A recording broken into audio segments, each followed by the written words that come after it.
hablar de este tema ya estamos en contacto con Raúl Velázquez, él es experto en el área de hidrocarburos. Muy buenos días, gracias por atendernos. Y la pregunta con la que empezamos la entrevista es la misma que se le hacía al productor agrícola. ¿Qué debe hacer el Estado para detener el contrabando de diésel subvencionado en Bolivia, que ahora está saliendo al exterior?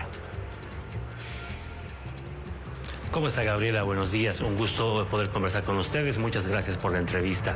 Bueno, el Estado tiene sus propios mecanismos, ¿no es cierto? Es decir, tenemos la ANH, por ejemplo, tenemos la aduana, que son entidades que no solamente ahora a raíz de estos problemas, sino por su esencia misma, deberían estar abocadas al control del diésel, pero también un tercer actor, creo yo, muy importante es YPFB, ¿no? Hay que recordar que en Bolivia quien ejerce la actividad principal en el sector de hidrocarburos es YPFB y es quien debería también responder ante estos problemas.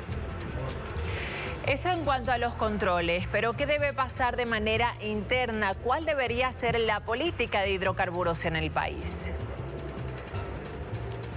Bueno, es muy pertinente su pregunta, Gabriela. El problema de fondo, el problema estructural en realidad que tiene el país es justamente esta política de subvención a los hidrocarburos que inició en agosto del 2004, ya van a cumplir 20 años de esta política, y lo que se debe hacer en el país es justamente debatir este problema. Para ponerle un ejemplo, el año 2022 el país compró en promedio el litro de gasolina o diésel importado en cerca de 9 bolivianos con 80 centavos.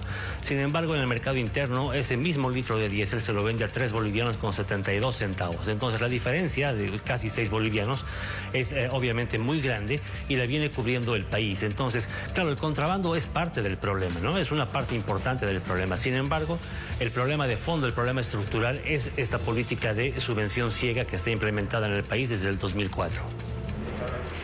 Y la denuncia justamente va en torno al incremento de la subvención. ¿Cuál es la tendencia a futuro? Bueno, la tendencia es que esto siga creciendo, ¿no es cierto? La subvención presupuestada para el año pasado eran de 700 millones de dólares. Eso es lo que estaba vigente en el presupuesto general del Estado del 2022, pero lo que se ha ejecutado, de acuerdo a información de YPFB, son 1.700 millones, es decir, 1.000 millones de dólares más que podrían haber servido para construir, por ejemplo, cerca de 100 hospitales de segundo nivel en todo el país. Entonces, es un costo muy grande para el Estado, es un costo que tiende a crecer también en el tiempo. Todo hace prever que esto va a seguir subiendo. Para ponerle otro ejemplo, el parque automotor, por ejemplo, de vehículos legales en el país, el año 2010, cuando se intentó retirar la subvención, era de cerca de 996.000 vehículos en el país. Actualmente son 2.226.000. Hay un incremento de un 206% que muestra, además, creo yo, la insostenibilidad de este tipo de políticas en el mediano y largo plazo. Y hablando de porcentajes de uso de este diésel, los productores, escuchábamos, decían, están utilizando solamente el 14% del diésel subvencionado. ¿Dónde se va el resto? Bueno, es una muy buena pregunta también esa, Gabriela.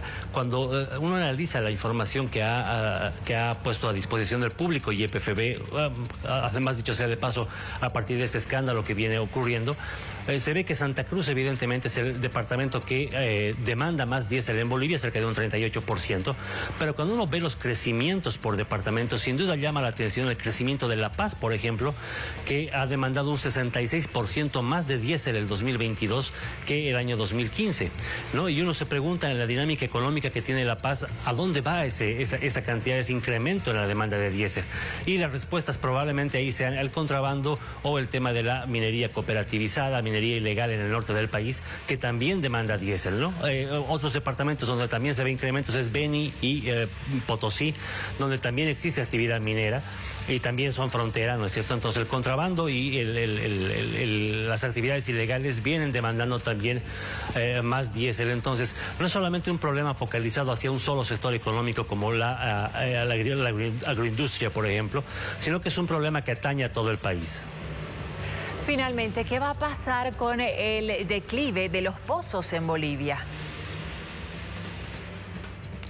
Bueno, ese es parte del problema y por eso creo yo que hay que focalizarse y el país debería de una vez avanzar en reconocer que ese es un problema serio, es un problema estructural que involucra varios aspectos, ¿no? Y la caída en la producción de hidrocarburos en Bolivia es parte de este problema, una parte fundamental además. La producción de hidrocarburos líquidos ha venido cayendo, si comparamos el 2023 con el año 2015, en cerca de un 47%. Entonces, claro, el país está enfrentando a una situación compleja en la que cae la producción de hidrocarburos líquidos, aumenta el parque automotor, el precio internacional al que compra estos combustibles también tiende a ser más alto.